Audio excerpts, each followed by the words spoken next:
I have confidence in young people. And hopefully over the next 10 minutes, I'll be able to explain to you why.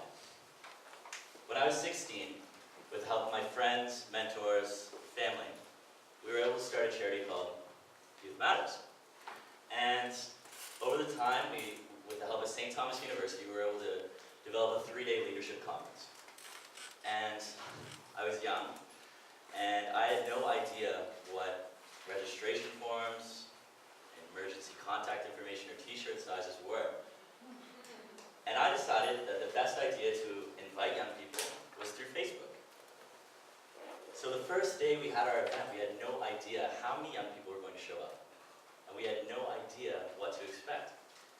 So when we opened our doors, 150 young people came through. And we were so happy, and they were engaged, and they were devoted. And then the next day, they invited their friends. And then the day after, those people invited their friends. And we were thinking, like, what is going on when young people are going home and telling their families and friends what they do? What are they learning? What's so interesting that's happening at St. Thomas University? We recognized a gap in what services young people wanted and what they were being offered. And we thought we changed New Brunswick for the better. We thought we solved the problem of youth engagement. We were completely wrong. And the young people that attended that conference were the ones to tell us that.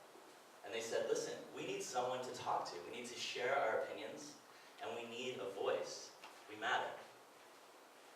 So the best way we do that is that we began to grow, and we began to learn, and we began to work with other youth organizations and other youth partners. And we began to bridge traditional and non-traditional leaders together. And I would consider myself a traditional leader. I did student council, I played hockey, but I have a twin brother, and he is what you would call a non-traditional leader. He snowboards, he has long blonde hair, and he would not be standing here talking to you today. And what we do at Youth Matters is we bring that together, and we provide an opportunity for traditional and non-traditional leaders to work together. So when I was in grade 11, I made the executive decision that math was not for me. Math was a subject that I was terrible at, and I wasn't going to learn any more math in high school. So I decided to cater to my own interest and my own time that ended me up in this very, very different place.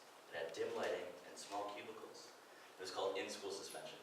And in-school suspension is not Disneyland. It is not fun, and I had no idea what the rules were.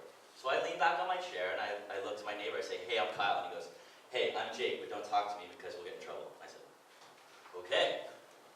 But I began to build a relationship with Jake. I began to talk to him, and I began to learn his story, and we shared that we both didn't enjoy math, and we both had peanut butter sandwiches for lunch.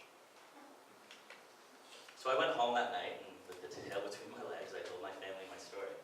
And I was really interested to hear that these young people didn't have an opportunity to speak about their issues. They didn't have an opportunity to share their values and opinions because they were in a room by themselves. I said, luckily, we were doing an event at St. Thomas the next day, and I said, I'd love to bring these people to the event so they can experience what I get to experience every day working with Youth Matters. They said, okay, if you can fill out this form, you can get them there. So the next day, I get ready, and I stand up on this chair, and I say, listen, we're having an event at St. Thomas. The bus is gassed up and ready to go outside. Please fill out this form, and I'd love for you to come. And I'd love to tell you today that everybody in that room got up and got on the bus. But that wasn't the reality. So I tried again. I said, listen, you can stand here, and you can stay in your cubicles, and you can have peanut butter sandwiches. Or you can come to St. Thomas, and you can have pizza and pop, and have a good time, and get some fresh air. So Jake, and including a few of his friends, got up and got on that bus. And for the first time, these young people felt engaged. And they were challenged by their friends and their peers, and adults were listening to what they had to say. And over the years, we began to work on this idea of non-traditional leaders and bringing them together. And Jake and others began to work with us more closely. And I didn't think this idea was going to work. And I didn't think that bringing non-traditional leaders together was a good idea. And I was like, this is crazy. But I began to trust a process that I was unfamiliar with. I began to step outside my comfort zone. So about a year ago, Jake had an opportunity to do his own conference, to do his own project. And he comes to me and taps me on the shoulder at the end of the day. He says, Kyle, thank you so much. I said, you're welcome. And I go, what do I do? He said, you gave me options. He said, because you came into in-school and you offered me that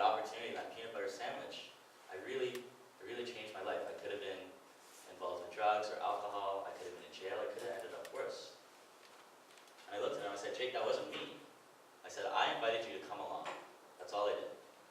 It was you that built this idea, that built this conference, and that provided other young people that are similar to you with opportunities. And that's what Youth Matters is.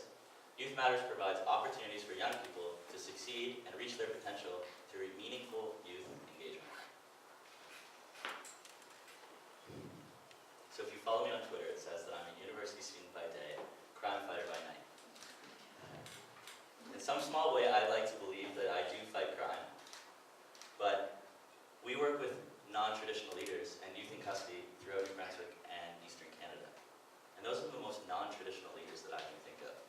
So when working with these young people, it's a very, very long process to engage them and to motivate them to become leaders. And what we do is called hotel conferencing. We start with a check-in, we fill the middle with research and content and materials that are important to them, and then we have a checkout. And the checkout is the most important part, because a young person is allowed to tell you how he feels, if he enjoyed the conference, if he enjoyed the event, and if it changed his perspective and had value to him or her. So this young person comes up to me at the beginning and he says, listen, I don't know why I'm here, I'm just another kid in a blue jumpsuit. What do you have to offer to me? And I was like, I don't know, like, geez. And I was a little worried, right? Because I'm a traditional leader and I'm not sure if I can help you. So I began to engage with him. I began to talk and began to build a relationship. And we began to share stories. And I could see him starting to unclench his fists, to relax his shoulders, to make eye contact. I saw him laugh and smile. So at the end of the checkout, he stood up and he said, for the first time, I felt respected. For the first time, I felt that I mattered. I felt my opinions were heard and that my values were being addressed without judgment and without bias. And that was amazing for me because I began to learn about change and about leadership potential. I began to know that change is not monumental but incremental. And I began to learn that every young person has leadership potential. Whether they're in New Brunswick, whether they're in custody,